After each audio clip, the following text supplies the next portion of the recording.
நீங்க உங்க வீட்டில் உள்ள அந்த சக்கரை ஜீனி பாட்டில 3 தடவை தலையை சுத்தி தூக்கி எரிஞ்சிருங்க. வேண்டாம், நம்ம வீட்டில் வெள்ளை சர்க்கரை வேண்டாம். ஒரு காலத்தில் டயபெட்டிக் பேஷண்ட் மட்டும்தான் சர்க்கரை சாப்பிடக்கூடாதுன்னு இருந்துச்சு.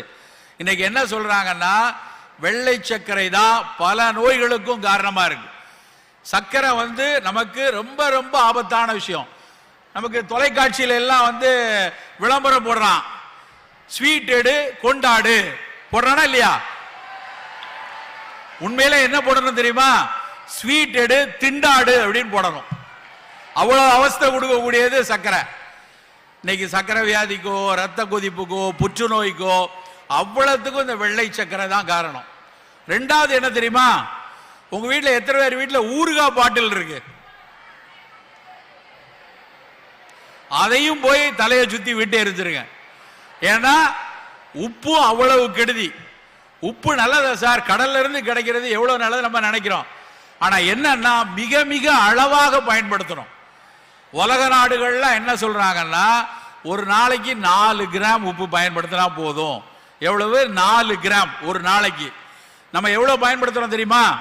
சாதாரணமா நம்ம தமிழ்நாட்டில் நம்ம ஒரு வெஜிடேரியனா இருந்தாலும் சரி, நான்வெஜ் சாப்பிட்றவங்களா இருந்தாலும் சரி, ஒரு நாளைக்கு 9 கிராம் பயன்படுத்துறோம். கவர்மெண்ட் உலக சுகாதார நிறுவனம் வெறும் 4 கிராம் பயன்படுத்த சொல்லுது. ஆனா நம்ம 9 கிராம் பயன்படுத்துறோம். நமக்கு அவ்வளவு உப்பு வேண்டாம் நண்பர்களே. இந்த அத்தனை சர்க்கரை வியாதிக்கு ரத்த கொதிப்பு எல்லாத்துக்கும் இந்த வெள்ளை சர்க்கரை வெள்ளை உப்பு 2 தான் மிகப்பெரிய ஆபத்து. அதனால ஃபர்ஸ்ட் நீங்க எடுத்துக்கொள்ள வேண்டிய விஷயம், இன்னைக்கு ஒரு விஷயத்தை கேள்விப்பட்டு போறீங்கன்னா தேவையில்லாம நமக்கு இனிப்பு வேண்டாம்.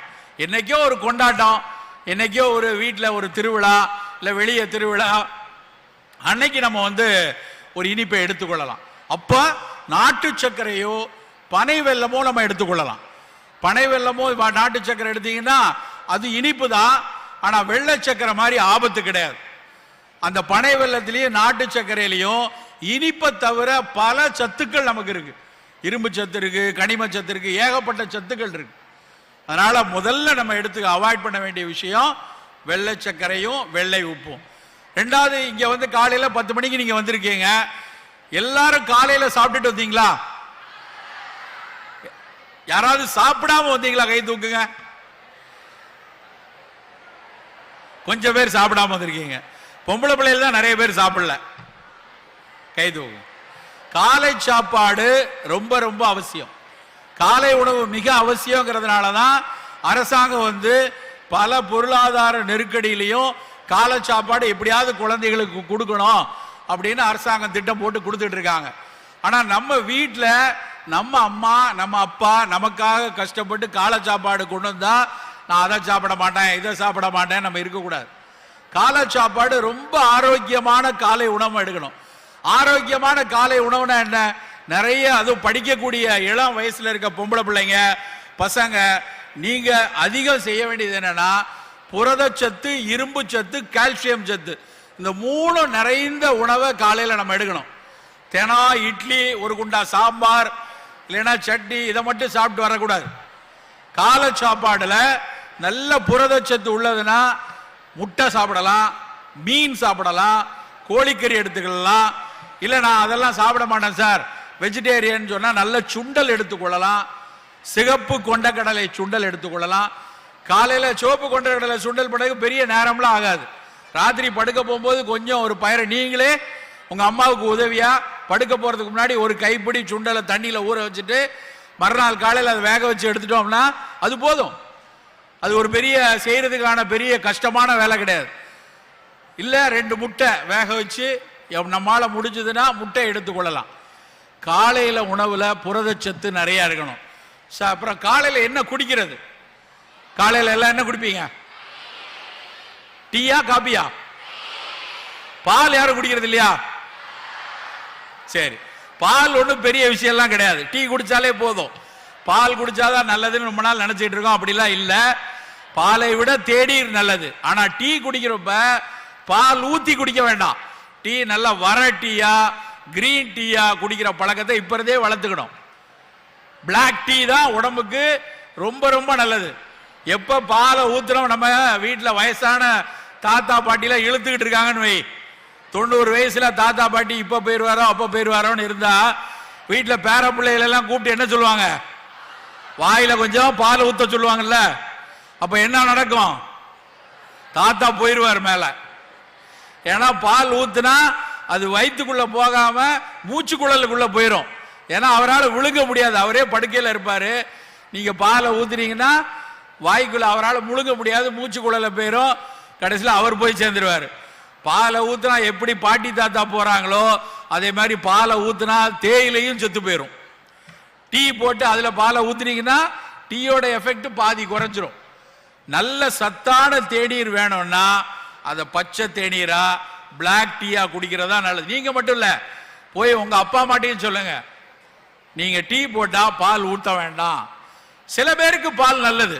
இப்ப ரொம்ப மெலிந்து இருக்கிறாங்க, உடல் எடை கூடல, கால்சியம் சத்து ரொம்ப குறைவா இருக்கு, உங்க அம்மாவுக்கு ஒருவேளை 50 வயதை ஒட்டி இருக்குன்னா மாதவிடாய் முடிகிற சமயமா இருக்கும், மென்ஸ்ட்ருவல் சைக்கிள் முடிகிற சமயம்னா அப்ப அந்த அம்மாவுக்கு கால்சியம் குறையும். அப்ப அவங்க டாக்டர் சொல்லுவாங்க இவங்களுக்கு கொஞ்சம் பால் மோர் கொடுக்கணும் அப்படின்னு. அவங்களுக்கு கொடுக்கலாம். நம்ம நல்ல வாலிப பசங்க 15 வயசுல உடல் உறுதியா இருக்கிறீங்க, எடை கொஞ்சம் இயல் கூட இருக்கீங்கன்னா பால் வேண்டாம். ஆனா மோர் எடுத்துக்கொள்ளலாம். நிறைய மோர் நல்லா ரொம்ப புளிக்காம முந்தின நாள் உற விட்ட மோர் நம்ம உணவுகள்ல நிறைய சேர்த்துக் கொள்ளலாம். ஸோ காலை உணவுல தேநீரோ இல்ல காஃபியோ பால் சேர்க்காமல் சாப்பிடுவது சிறப்பானது. அதை தாண்டி நிறைய இன்னைக்கெல்லாம் நம்ம மறந்து போனது தேயில. வெளிநாட்டில் உள்ள ஒரு மூலிகை, சீனாக்காரன் கண்டுபிடிச்ச ஒரு மூலிகை தான் இன்னைக்கு டீன் இருக்கு. ஆனா நம்ம ஊர்ல இந்த கடலூருக்கு பக்கத்துல வடலூர் கேள்விப்பட்டிருக்கீங்க இல்லையா? வடலூர்ல யார் இருந்தா? வள்ளலாரையா. அவர்கள் பாராட்டி சீராட்டி சொன்ன ஒரு மூலிகைக்கு பேரு கரிசலாங்கண்ணி. அந்த கரிசலாங்கண்ணி கீரை நல்லா நீங்க அந்த பண்ருட்டியில முந்திரி தோப்புக்கு நடுவுலையும் வயக்காடலுக்கு நடுவுல எல்லாம் சாதாரணமா விளையக்கூடிய கரிசலாங்கண்ணி நாம டீ மாதிரி போட்டு சாப்பிட்ட ஒரு மூலிகை. பல நெடுங்காலமா வள்ளலாரையா என்ன சொன்னாங்க அப்படின்னா, தாயை போல் வணங்கி தொழ வேண்டியது கரிசலாங்கண்ணி அப்படின்னு சொல்லியிருக்காங்க. ஏன்னா கரிசலாங்கண்ணி நெஞ்சில அடைச்சிருக்க சளியை வெளியே போக்கக்கூடிய ஒரு கஷாயம். அந்த கரிசலாங்கண்ணிக்கு சித்த மருத்துவத்தில் என்ன பேரு அப்படின்னா தேகராஜன். தேகரா சச்சுரதம் தில்லிய நேர்நேர் கூட்டி பாகமுற காய்ச்சி பருகுவார் காகமுனும் சளி தீரும் காணே அப்படின்னு போகர் பாடியிருக்கார். அவ்வளவு நல்லது. உள்ள ஒட்டி இருக்கிற சளியை நீக்கக்கூடிய அளவுக்கு கரிசலாங்கண்ணி நல்லது. அப்ப டீ போடுற மாதிரி கரிசலாங்கண்ணியை போட்டு தேநீர் காய்ச்சி குடிக்கலாம். கரிசலாங்கண்ணி சாறு எடுத்து குடிக்கலாம். ஒரு நாள் இஞ்சி தேநீர் குடிக்கலாம். ஒரு நாள் சுக்குமல்லி காஃபி குடிக்கலாம். உங்க வீட்டில் உங்க அம்மா அப்பாவுக்கு சர்க்கரை இருந்ததுன்னா ஆவாரை தேநீர் குடிக்கலாம். ஆவாரை டீ. ஆவாரை அவ்வளவு நல்லது. இந்த மாதிரி வெயில் காலத்துல எல்லாம் பூத்திருக்கிற ஒரு மஞ்சள் கலர்ல பூத்திருக்க பூ ஆவாரம் பூ. ஆவாரை பூத்திருக்க சாவாரை கண்டதுண்டோன்னு சொல்லியிருக்காங்க.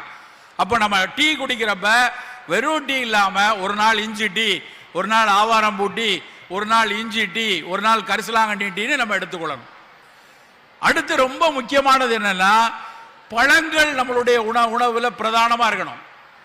நம்ம பழம் என்னன்னா நிறைய பேர் ஏதோ உடம்பு சரியில்லாத இருக்கவங்க மட்டும்தான் பழம் சாப்பிடணும் அப்படின்னு நினைக்கிறான். அப்புறம் பழம்னாலே அப்படியே ஆப்பிள் ஆரஞ்சு அப்படியே வெளிநாட்டு பழம் தான் பழம் நினைக்கிறாங்க. அப்படி கிடையாது. இருக்கிறதுலே சிறப்பான பழம் கொய்யா பழம். மிகச் சிறப்பான பழம் கொய்யா பழம். சிவப்பு கொய்யா அதை விட நல்லது. அப்ப கொய்யாவை தினம் பையில போட்டு கொண்டு வாங்க. ஸ்கூலுக்கு வரும்போது இடையில பசிச்சா சாப்பிடறதுக்கான பழத்துல மிகச்சிறப்பு கொய்யா.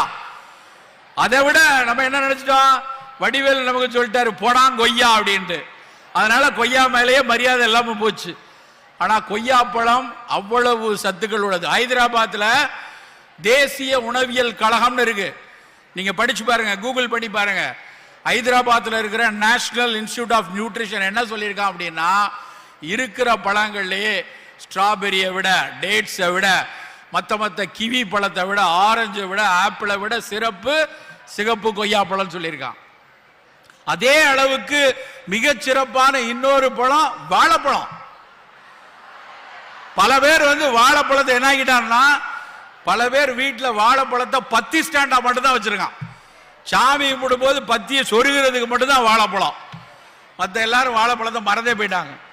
ஆனா வாழைப்பழம் வெறுமன ஒரு ருசியான பழம் மட்டும் இல்ல.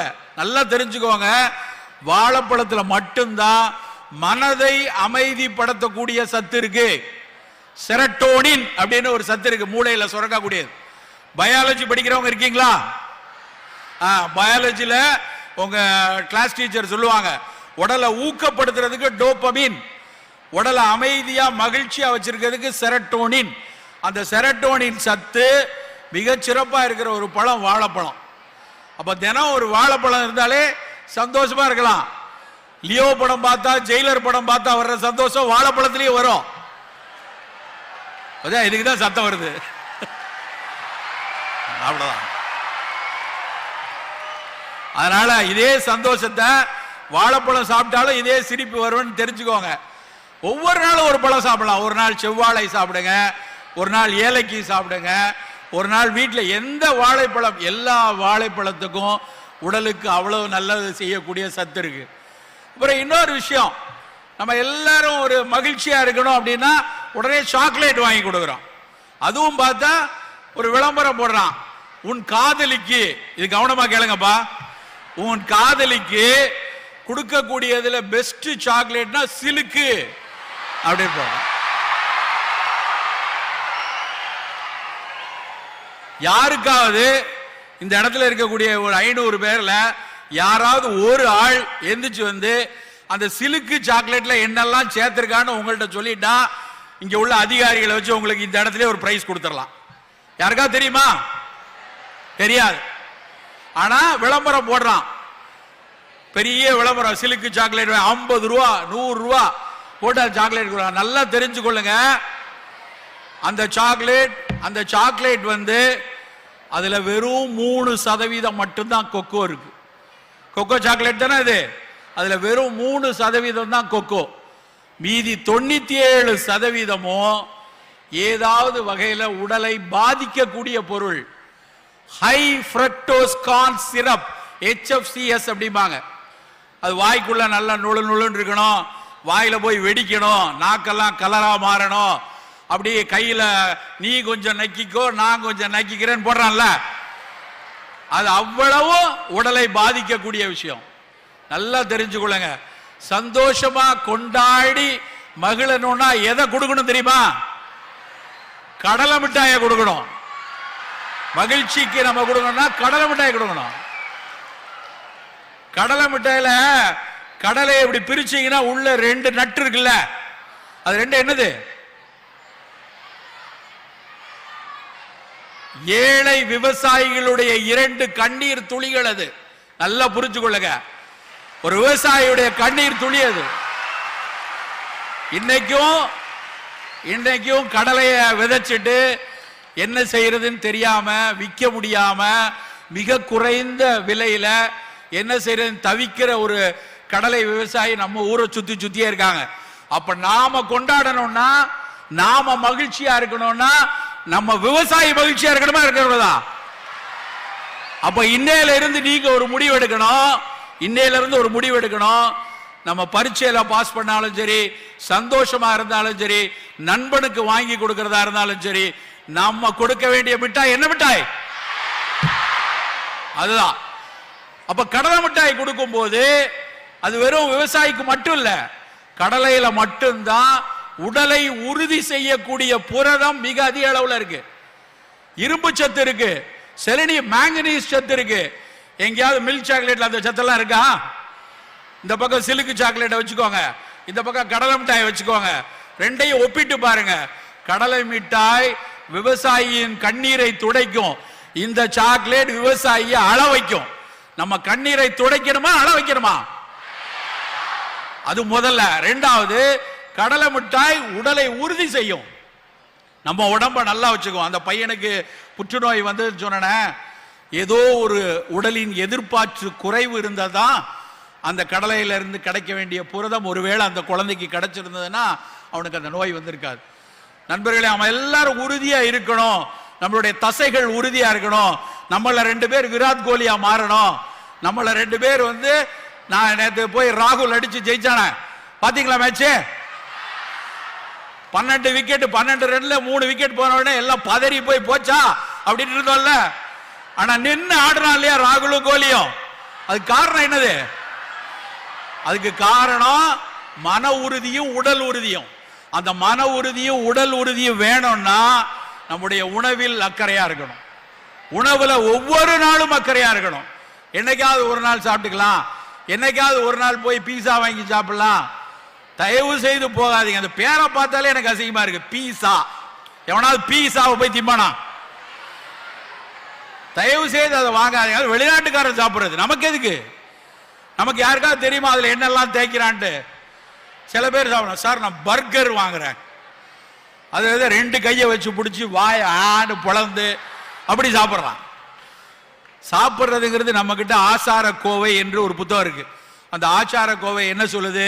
1500 வருஷம் முன்னாடி சொல்லியிருக்கான்.